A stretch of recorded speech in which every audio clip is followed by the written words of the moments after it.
Oh, I love it, man. I love when we can put great players in position to have success. He's very talented, but not just because of the skill set alone, just the work he puts in with Coach Shenton in the meeting room and drill preparation and film studies. Very intelligent, and he plays with good skill and power. And so, as a defense, if we can put him in multiple positions to have success, we're definitely going to do that. And so it's been exciting to see him out there.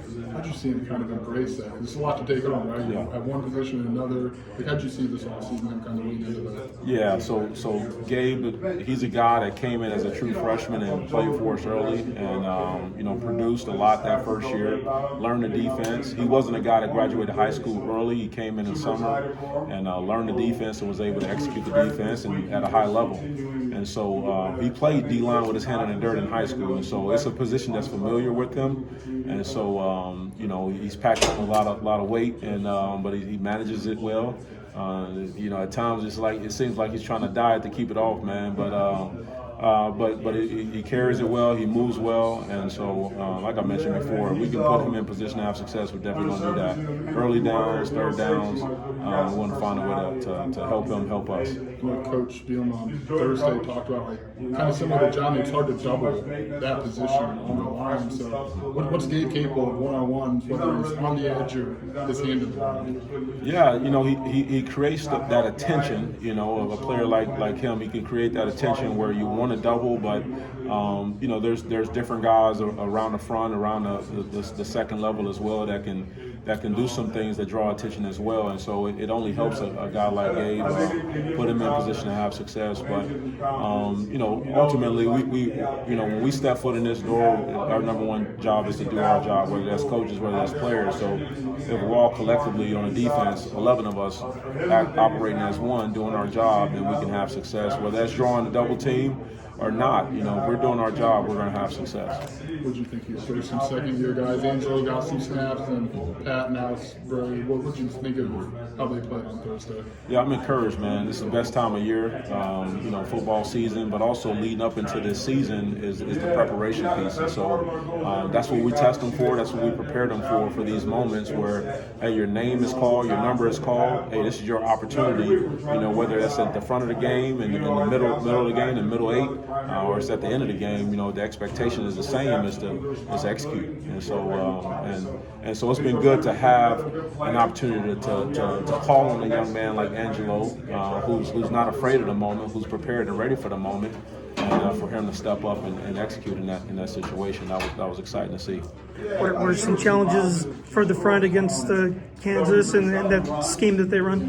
Yeah, and that's a great question. There's challenges each and every week with every opponent we face, and with Kansas it's no different. They're very skilled all over the place, really, at the quarterback position, at the running back position, receiver, tight ends are very skilled, and offensive line. I mean, with the size and athleticism, when you combine size and athleticism from an offensive line, that creates challenges for anybody. And so, Coach Lippo, they do a great job over there and scheming up opposing defenses and really putting their players in position to have success. And for us, defensively, we just want to focus on ourselves. And if we focus on doing our job and executing our defense and being clean with our eyes and communicating, and that would uphold the integrity of our defense. I know assignment football is important every week, but when you face a dual threat guy, when they run a lot of option, a lot of RPOs, is that even more emphasized? Not missing assignments, being in the gap, your right gap, and all that kind of stuff.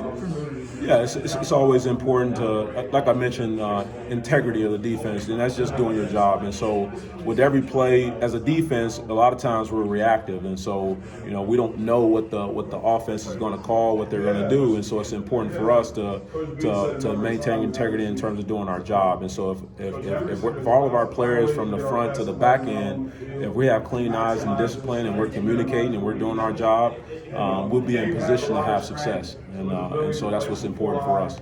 What's different about your defense this year versus the year last time?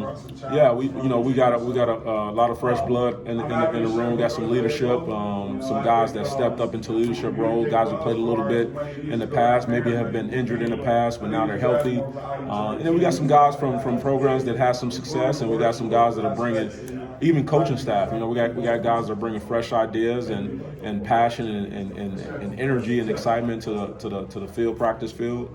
Now for us, it means tough, smart, dependable. Practice habits become game day reality, and so following the lead of our head coach, Coach B, and that's going to allow us to have success as a core, as a group.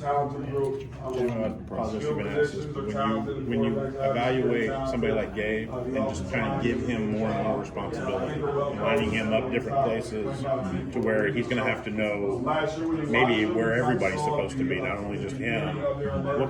How do you adapt to that process? How do you start that process with somebody when you know that he's going to be a special player? Yeah, we just take it a day at a time. With Gabe, we knew early on his capacity to learn. Coming in the summertime, he was able to learn the outside backer position and produce and perform at a high level, and that allowed him to get some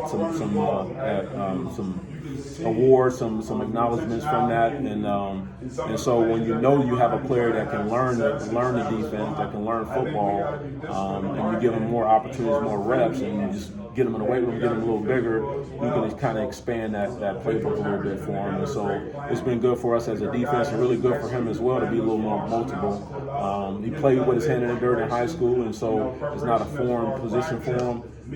But whether we have him on the outside or inside, the expectation is the same. It's for him to do his job and perform tough, smart, and dependable football, and we trust him. We trust him out there, and so the more we can put him in position to have success in mismatch situations, we want to try to do that.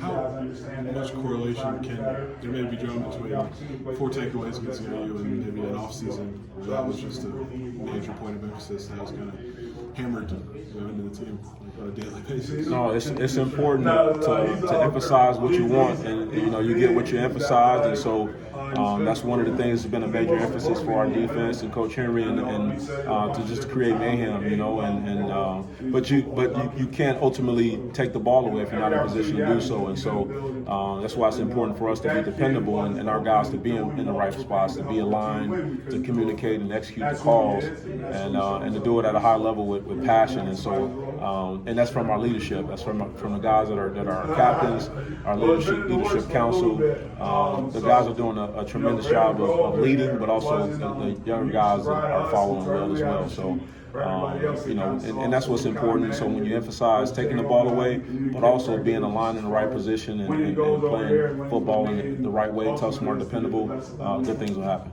Yes. Through one game, what did you maybe like from your group, and also maybe what did you see as like, well, we can still clean this up a little bit, get better in certain areas? Yeah, what I loved about it is our guys were having fun. Our guys were communicating on the sideline. Their demeanor, if any adversity happened, they didn't point any fingers. They wanted to be problem solvers, and they responded well at halftime. We go into halftime, no matter the score is 0-0, and I truly believe our guys responded the right way and came out and tried to be consistent the rest of the game. And it wasn't perfect by no means, but we get excited as coaches to get back into the meeting room and find ways that we can get better and stack days. And so proud of our guys and the way that they performed last week, and really we just want to continue to stack days today.